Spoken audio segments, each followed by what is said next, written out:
The number one I'd like to discuss is BDR 129, and that is what is called a farm to fork bill. It has gone through the Health Committee.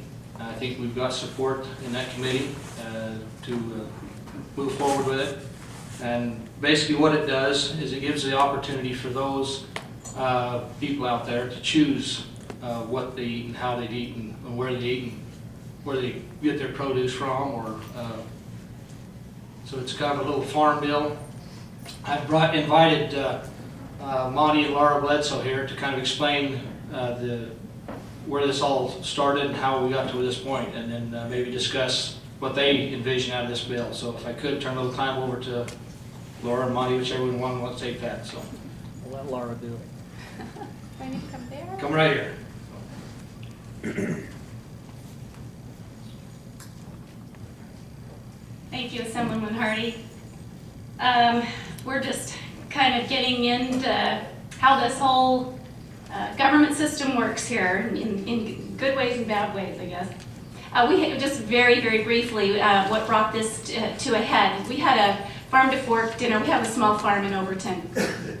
We have a community-supported agriculture. We provide baskets of just picked organic vegetables on a weekly basis to families in the Southern Nevada area, and make it deliveries every week. And on top of that, we provide for the local farmers market and a few restaurants. And we just have a 8-acre organic farm, and trying to figure out how to do it all and make a living.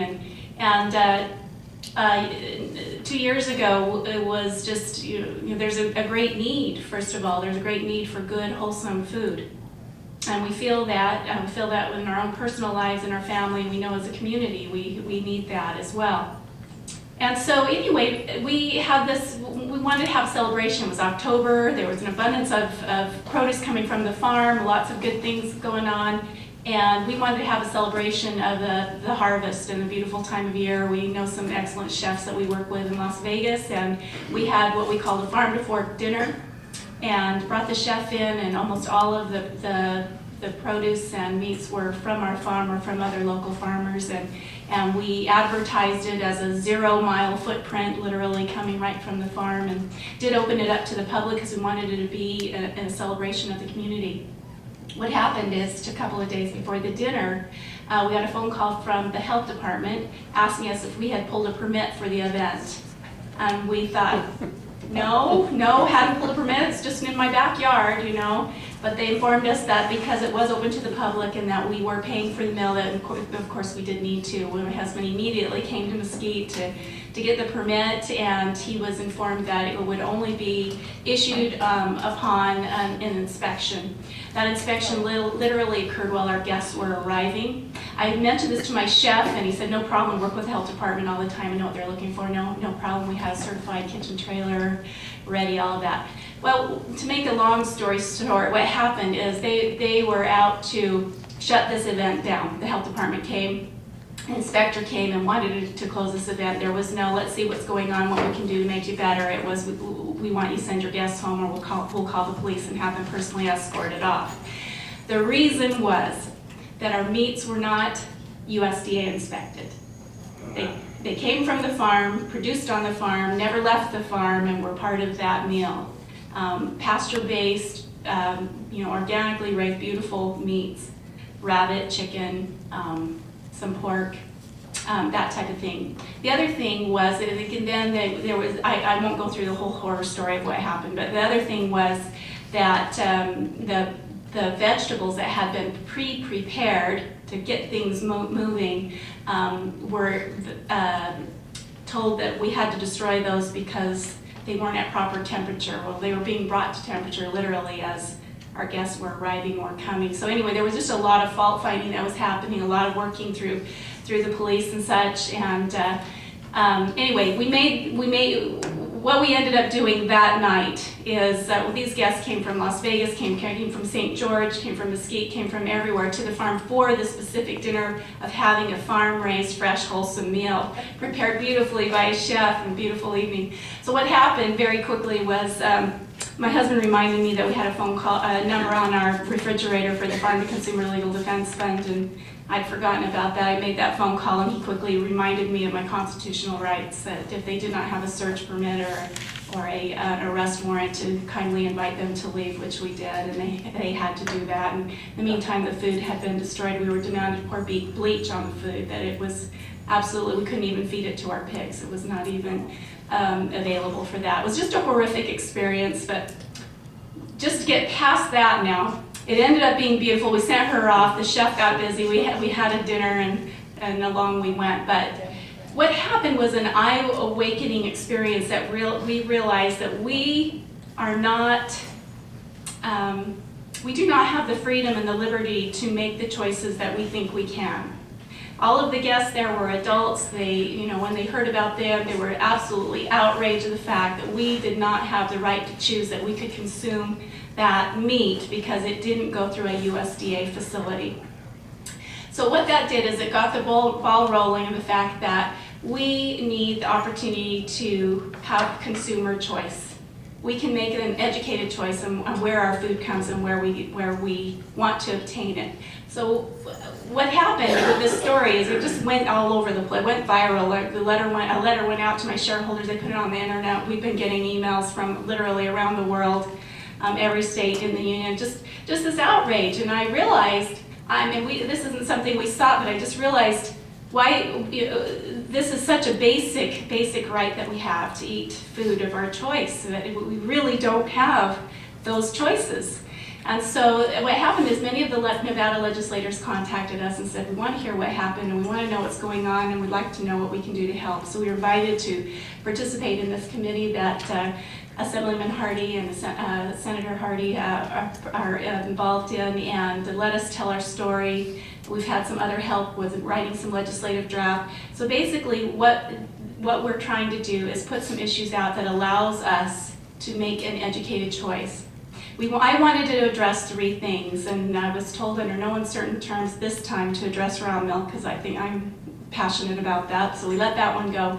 But there were 2 areas of big concern to me. One is the fact that we are able to obtain the meats that we want to without it having to be through a USDA facility. The nearest facility to us here in this area is 400 miles away, one in Reno, one in Richville. I would have to have sent my 12 rabbits, my few chickens, and a pig, and they're just not going to shut down a facility for something like that.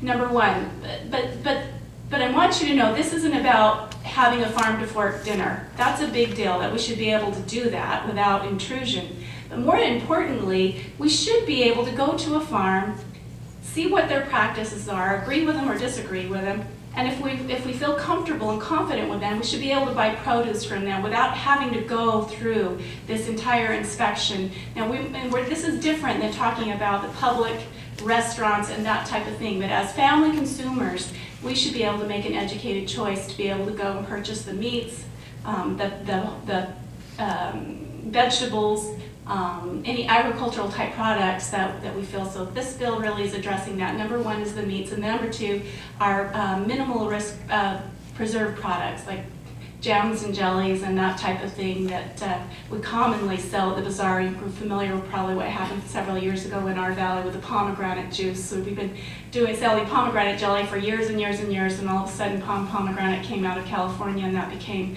illegal overnight. We couldn't sell them to our neighbors anymore. So it is addressing these 2 issues. There's a lot more we would like to do, but I've learned that in this process we need to take slow and steady steps, and so that's where we're started. I appreciate so much Assemblyman Hardy. Has been very supportive with us with this, and is willing to take us on and just allow us to have the opportunity to choose. That's what we're talking about.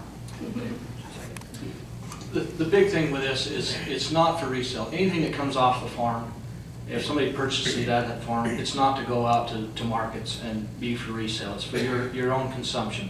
So it gives you the right to choose. Self-inspection is one of the issues of what happens.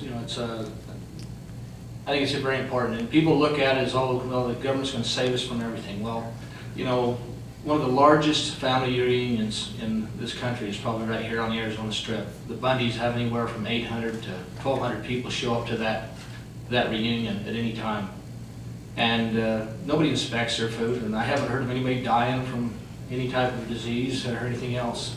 But to be able to, I think it's a safer mode to be able to have your meats slaughtered on site and distributed right to your freezer immediately and choose what you want to choose. So that's the reason I support it, and that's what this bill addresses. So with that, is there any questions or concerns or that you'd like to ask regarding this bill? President, I didn't hear you said, what is the bill number? It's bill draft number BDR number 129. It's in the bill draft request stage still, so 129. Anyway, if there's no other questions, thank you, Laura, for showing up and helping me out on this. So I'll turn the next, I'm going to kind of rotate back and forth with the senator here, let him take his turn here if he's ready. And yes. Is the bill just limited to like the farm, or is it the health department in general? Because there are other issues on this one. The health department is on board. The last we heard, the state is pretty much on board. There's a couple issues that with the feds that want to make sure that this self-inspection, they're going to add some language, I think, to it to make sure that they're comfortable with it. Because like I say, everything has to go out of state right now, unless you go up to northern Nevada. You can't have meats or certain things, pickles or jellies, without having them USDA inspected. And we've seen the results of that with some of the lettuce, the melons and stuff that are coming off these big ag farms. Those are the people that have a problem with it, is big commercial industries. They don't want to lose not one penny of that opportunity to sell in those markets and lose somebody like yourself. So anyway, I'll turn the time over to Senator Hardy unless there's anything else.